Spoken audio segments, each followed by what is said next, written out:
What's going on, YouTube? Explorer here. If you guys didn't know, I'm a technician by trade, and today we are working on RVs.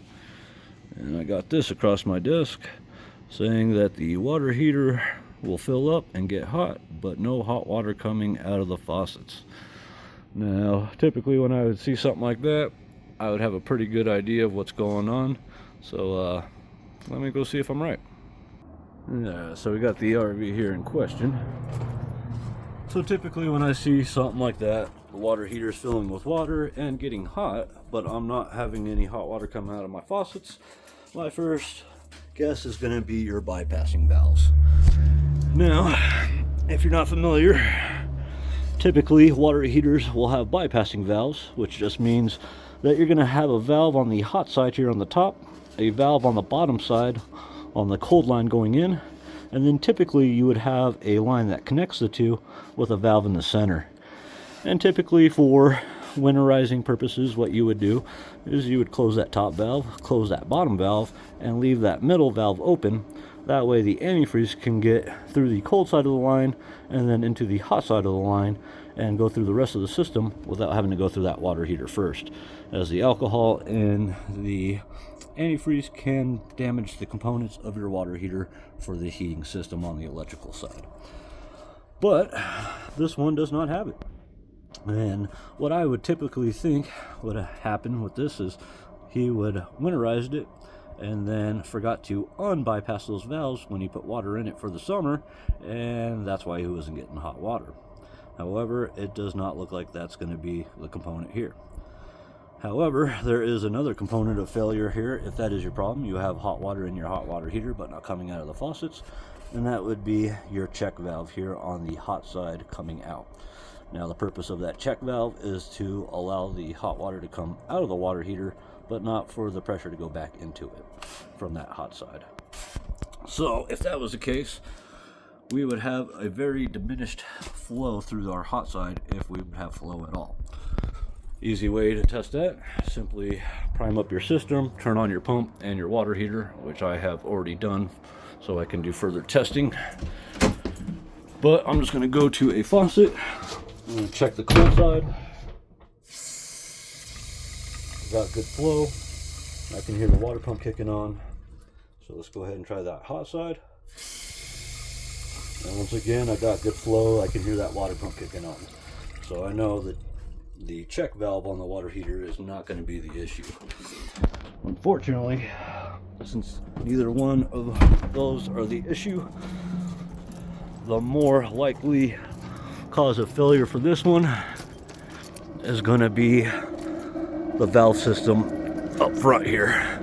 Now, this particular unit, instead of having bypassing valves on the water heater, has all the valves right here where your water connections would be. And just depending on if you want dry camping, you want to fill your tank through the city water connection, you just want a regular city water connection, winterize or sanitize, just depends on how you have your valves situated. So as long as your valves match the picture there, that's the position that it should be in.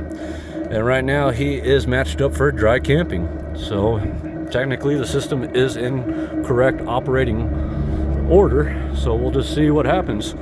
So I said we got the water heater on right now making hot water, and once it gets hot we'll see if we have any flow coming out of the faucet.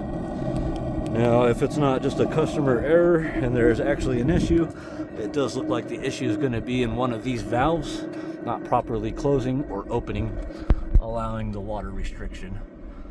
Unfortunately, if that's the case, there's a big old mess of lines that you got to take apart and check the valves one by one. So we'll see where we get on this guy. Alright guys, so we got that valve completely disconnected from the hot side here. That way, if that was the point of failure, and that's where the hot and the cold water was mixing at, it would keep it from mixing.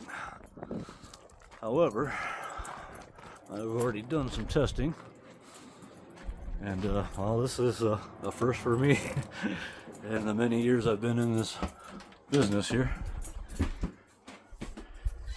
So I got the hot side isolated from the cold side at the only possible point that they could be mixing if a point of failure from those valves. And turn on my hot side, nothing. Turn on the cold side, I got flow.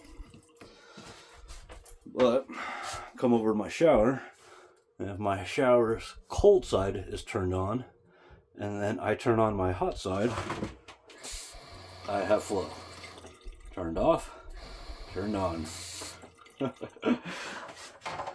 So actually what's going on, and the aftermarket shower head should have been a dead giveaway to me, but I didn't see it until after doing some searching here. So more than likely what's going on is the valves in here are no longer working, and the hot and the cold is actually mixing in here, allowing it to just go through the system. So we're going to go ahead and replace that, put the valves on the outside back together, and test to see if that will cure our problem. I'll tell you what, guys, when I first came across this on my desk this morning, I thought it was just going to be a simple bypass valve, open and close, customer error. But yeah, this one even got me. Took me some time. Alright, we got the shower head replaced. Or valve body, I should say, not shower head. That would be the shower head, valve body. We got the valve body replaced. Got the water pump back on. Let's see if we actually get hot water coming out of the hot side now. She'll take a second. Oh wow, yeah, she's already getting warmer than she was all day. Let's go ahead and make sure. And that's exactly where we wanted it to be. So yeah, now we have hot water as a hot water side. It is fixed. And our culprit, the valve body on the shower. Hope you guys learned something. I did.